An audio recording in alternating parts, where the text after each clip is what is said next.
Evil dead বইটির কথা মনে আছে, যে বইয়ে লেখা হয়েছিল অসম্ভব শক্তিশালী কিছু কালো জাদুবিদ্যার মন্ত্র, যে মন্ত্র পাঠ করার সাথে সাথে শয়তান জাগ্রত হতো। বলা হয় ঠিক তেমনই একটি বই 1000 বছর আগে এই পৃথিবীতে লেখা হয়েছিল, যাতে ছিল সমস্ত শয়তানি দুনিয়ার কালো জাদুর মন্ত্র। বলা হয় ওই বইয়ের কালোবিদ্যার জোরে পৃথিবীর এমন কিছু নেই যা হাসিল করা যেত না। আজকে আমাদের এই ভিডিও সেই রহস্যময় বইটিকে নিয়ে। বিশ্বের রহস্যময় আলোচিত বইটি ঠিক কোথায় আছে, কি ছিল তাতে লেখা, কেউই আজ বলতে পারে না, কিন্তু ধারণা করা হচ্ছে বইটি ঠিক কোথাও না কোথাও এখনও রয়েছে। বিংশ শতকের গোড়ার দিকে খ্যাতনামা মার্কিন লেখক এইচপি লাভক্রাফট এই বইটিকে নিয়ে মুখ খোলেন। তার অসংখ্য গল্পে তিনি এই গ্রন্থের কথা লিখতে শুরু করেন। গ্রন্থটির নাম নেক্রনোমিকন। যতদূর জানা যায় এই গ্রন্থটি আসলে আরবি ভাষায় লিখিত। পরে এর গ্রিক অনুবাদ ইউরোপের রহস্যবাদী কার্ল গুলোরের হাতে পৌঁছায়। মনে করা হয় নেক্রনোমিকনের লেখক আবু আলী আল হাসান নামের জৈনক এক আরব, তাকে দামেস্কের আরব আব্দুল বলে ডাকা হতো। ইউরোপে তিনি দ্য ম্যাড অফ আরব নামেই পরিচিত ছিলেন।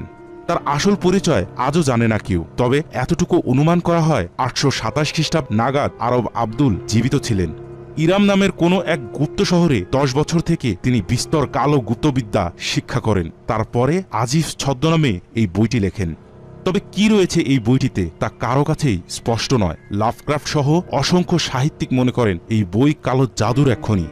এতে পিছাস জাগরণের পদ্ধতি থেকে শুরু করে মৃতকে জীবিত করার উপায় পর্যন্ত বর্ণিত আছে। যে ব্যক্তি এই বইটি পড়ে ফেলতে পারবেন, মহাজগতের সব শয়তানি রহস্য চলে আসবে তার হাতের মুঠোয়। মধ্যযুগে ইউরোপে যখন ডাকিনী বিদ্যা চর্চা তুঙ্গে, তখন নেক্রনোমিকন নিয়ে পাগলামি বিপুলভাবে দেখা যায়। অসংখ্য মানুষ সন্ধান করতে থাকে বইটি। তাল বুঝে বেশ কিছু নকলবাজেরা নেক্রনোমিকন নাম দিয়ে কল্পিত বই বাজারে ছাড়তে শুরু করে। অসংখ্য নকল নেক্রনোমিকন বইয়ে ভরে যায় ইউরোপের গুপ্ত বইয়ের বাজার। 1927 সালে লাভক্রাফট নেক্রনোমিকনকে নিয়ে একটি কল্প ইতিহাস লেখেন। 1938 সালে তা প্রকাশিত হলে তুমুল হইচই পড়ে যায় পশ্চাতে। এরপর থেকে মাঝে মাঝেই এই বইয়ের কথিত খণ্ডাংশ, কল্পিত টিকাভাষ্য ইত্যাদি প্রকাশ হতে শুরু করে। গুজব ছড়ায় রাশিয়ার কুখ্যাত জাদুকর রাসপুটিন, নাৎসি নেতা হিমলার, এমনকি স্বয়ং হিটলারও একটি করে কপি হস্তগত করেছিলেন। তবে লাভক্রাফটের মতে কোনোদিনই পুরো বইটিকে কেউ চাক্ষুষ দেখেনি। তবে অনেকেই মনে করেন এটি আসলে তার একটি চাল ছিল, যাতে তার বইগুলো বেশি বিক্রি হয়। কিন্তু তারপরও আজও অসংখ্য মানুষ বিশ্বাস করে কোথাও না কোথাও নেক্রনোমিকন রয়েছে। কোনো পুরনো লাইব্রেরির ধুলোভরা তাকে, কোনো গির্জার ভূগর্ভস্থ স্ক্রিপ্টে, কোনো ব্যক্তির সংগ্রহে গোপন ভল্টে বিষাক্ত নিঃশ্বাস নিচ্ছে এই শয়তানি মহাগ্রন্থ। যিনি একে পড়ে ফেলতে পারবেন, তার হাতে আসবে অগাধ ক্ষমতা। তিনি বিশ্বের শাসনের স্পর্ধা দেখাতে পারবেন।